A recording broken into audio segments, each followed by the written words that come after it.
விஜய் வந்து காவேரி கிட்ட எல்லா விஷயத்தையும் சொல்கிறாரு. அந்த பொண்ணை லவ் பண்ணது, அதுக்கப்புறம் அவங்க கூட இருந்தது, 2 வருஷம் கழிச்சு அவங்க 2 பேரும் கல்யாணம் பண்ணிக்கிறதுக்கு யோசனை பண்ணது, அதுக்கப்புறம் 2 மாதத்துக்கு முன்னாடியே வந்து அந்த பொண்ணு எஸ்கேப் ஆனது, எல்லா விஷயத்தையும் சொல்கிறாரு. நான் அவ்வளோ விரும்பினேன் அந்த பொண்ணை, என்னை விட்டுட்டு போயிட்டா, இதுக்கப்புறம் எனக்கு யார் இருக்கா, அந்த பொண்ணு தான் உலகம்னு வாழ்ந்த இப்படி பண்ணிட்டாளே அப்படின்னு சொல்லிட்டு அழுகுறாரு. உடனே காவேரியை கட்டிட்டு அழுகிறாரு. அதுக்கப்புறம் அவங்க மடி மேலே வந்து தலை வச்சு படுத்து அப்படியே அழுகிறாரு.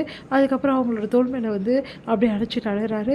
அந்த மாதிரி வேலை பண்ணிவிட்டு காவேரிக்கு சொல்கிறாரு, இங்கே பாரு, அவள் என்னை விட்டுட்டு போனால் போகுது, ஆனால் நீ மட்டும் என்னை விட்டுட்டு போயிடாத காவேரி, என்னால் தாங்கிக்க முடியாது, என்னால் ஏமாற்றத்தை இருக்கவே முடியாது, எனக்கு தெரியும் நீ 10 மாதம் கழிச்சு போயிடுவேன்னு சொல்லிட்டு.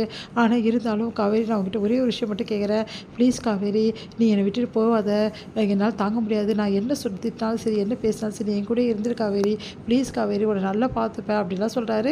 காவேரிக்கு ஒன்றுமே புரியல, விஜய் ஏன் இப்படி குழந்த மாதிரி பிஹேவ் பண்ணான்னு சொல்லிட்டு அப்படியே வந்து மடி மேலே படுத்து அப்படியே தூங்கியும் போகிறாரு.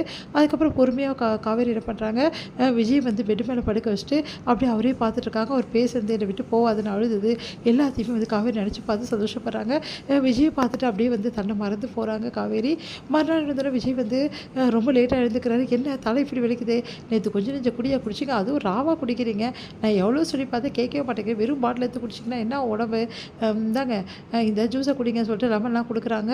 அது போட்டும் என்ன நடந்தது நேற்று நிறைய விஷயங்கள் நடந்தது, எதை பற்றி கேட்குறீங்க அப்படின்னோடனே, இல்லை குடிச்சிட்டு நான் ஏதாவது, அதெல்லாம் ஒன்றும் இல்லையே, நீங்கள் நல்லா தான் இருந்தீங்க, எந்த பிரச்சனையுமே இல்லை, ஆனால் நீங்கள் எவ்வளோ ஒரு நல்ல மனுஷனாக இருந்தீங்க தெரியுமா, உங்கள் லவ் வந்து விஷயங்கள் எல்லாமே வந்து என்கிட்ட சொன்னீங்க, நான் எல்லாமே சொன்னேண்ணா அப்படின்றாங்க. ஆமாம் எல்லாமே சொல்கிறீங்க, அது மட்டுமா சொன்னீங்க, வேறு என்ன பண்ண, இன்னொரு விஷயமும் பண்ணீங்க, அது எப்போ நான் அப்புறமா சொல்கிறேன் அப்படின்னு. காவேரி சொல்லு காவேரி, நான் என்ன பண்ணேன் அப்படின்றாங்க. இதுக்கப்புறம் வந்து நம்ம 2 பேரும் ஒன்றா தான் இருக்கணும், என்னை விட்டு போகவே கூடாது காவேரி அப்படி சொல்லிட்டு அழுதிங்க. நானும் அப்படி சொன்னேன். ஆமாம் நீங்கள் தான் சொன்னீங்க, போதுமா அப்படின்றாங்க. காவேரி அது வந்து அப்படின்னோடனே, இங்கே பாருங்கள், நீங்கள் எமோஷனல் பேசுகிறீங்க, எனக்கு புரிஞ்சுக்கிட்டேன், அதனால் வந்து கவலைப்படாதீங்க, நான் வந்து அதை தப்பாக எடுத்துக்க மாட்டேன் அப்படி சொன்னோன்னே உடனே சந்தோஷப்படுறாரு. வேறு ஏதாவது அப்படின்னோடனே, வேறு என்ன, ஒன்றும் இல்லையே, நீங்கள் சந்தோஷமாக இருந்தீங்க, முக்கியமான விஷயம் என் மடியிலே படுத்து தூங்கிட்டீங்க அப்படின்னோடனே அப்படியே அதிர்ச்சியாகிறாரு. என்ன சொல்கிற காவேரி, ஓ மடியில் படுத்தா, ஆமாம் என் மடியில் படுத்து தூங்குனீங்க, உண்மையிலேயே வந்து நீங்கள் ரொம்ப டென்ஷனாக இருந்தீங்களா, அதனால தான் போனால் போதுன்னு விட்டுட்டேன் அப்படி சொல்கிறாங்க. உடனே காவேரியை பார்த்துட்டு அப்படியே யோசிக்கிறார் விஜய். அவருக்கு என்ன பண்ணுறதுன்னு தெரியல, ரொம்ப வந்து அப்படியே வெக்கமாக இருக்குது. உடனே காவேரி வந்து, பாஸ் நான் தானே வெக்கப்படணும், நீங்கள் இவ்வளோ வெக்கப்படுறீங்க அப்படின்றாங்க. அதெல்லாம் ஒன்றும் இல்லை அப்படின்ற மாதிரி சொல்லிட்டு அப்படி நடுவு பார்க்குறேன். சரிப்பா வீட்டுக்கு போகலாம் அப்படின்னு சொல்லிட்டு கிளம்புறாங்க 2 பேருமே.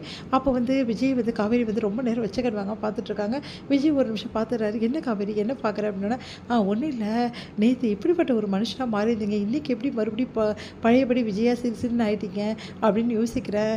அப்போது லவ் பண்ணும்போது நீங்கள் சாக்லேட் பாயா ரொம்ப வந்து நல்ல டைப்பாக இருந்திருப்பீங்கல்ல, இப்போ தான் இப்படி மாட்டுங்களா ரொம்ப கட்டமாக, அப்படியே இருந்தால் எவ்வளோ நல்லாயிருக்கும், நீங்கள் அதே மாதிரி பழைய மாதிரினோடனே நான் அப்படியே இருந்தால் நல்லாயிருக்கும், நீ வேறு காவேரி, கிளம்பு டைம் ஆகிடுச்சு, அங்கே திட்டுவாங்க புரியுதா, யார் திட்ட போகிறா, அதை வீட்டில் உள்ளவங்க எல்லாருமே வந்து அனுப்பிச்சி வச்சாங்கல்ல, அதெல்லாம் கரெக்டு தான், இருந்தாலும் வந்து லேட்டாக கிளம்ப முடியாதுல்ல, அதுக்காக சொன்னேன் அப்படின்னு சொன்னோன்னே, சரி ஓகே கிளம்பலாம் அப்படின்றாங்க. காவேரி வந்து விஜயை பார்த்து அப்படியே சந்தோஷமாக இருக்காங்க. என்ன காவேரி அமைதியாக வர அப்படி சொல்லிட்டு விஜய் வந்து சொல்கிறாரு. ஒன்றும் இல்லை அப்படி சொன்னோன்னே, நீ ரொம்ப சைலண்ட் ஆகிட்டியே, ஒன்றும் புரியலையே அப்படின்னு விஜய் யோசிக்கிறாரு. இது